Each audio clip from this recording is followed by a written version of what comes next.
til.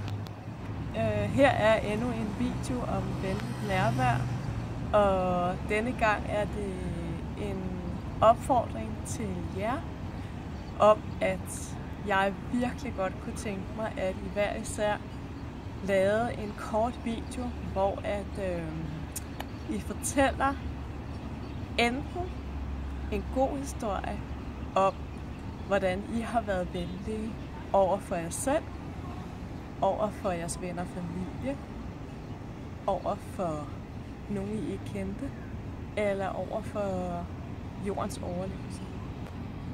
Så enten en video om en historie, eller en video om 4 gode tips til, hvordan andre kan huske at være venlige over for sig selv, venner og familie, over for nogen, de ikke kender, og over for jordens overlevelse. Jordens overlevelse, det lyder så stort, men vi kan gøre rigtig meget hver især med små ting i forhold til at lade være med at bruge unødvendige ressourcer. Jeg kunne rigtig godt tænke mig at se jer komme med jeres mening om, hvordan vi kan udbrede venlighed generelt. Ikke kun i Danmark, men også hele verden.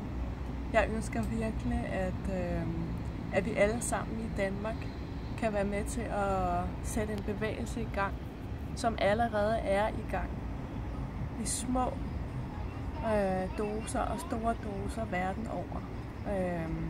Så send mig din video, enten med en historie om venlighed, eller om 4 gode tips til, hvordan man kan være venlig.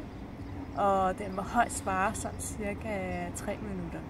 Og lige en sidste ting, det er, du tænker, hvordan kan det være, at Ninette, hun står her og ser fuldkommen shiny ud med festtøj? Det er en af de måder, jeg er venlig over for mig selv på.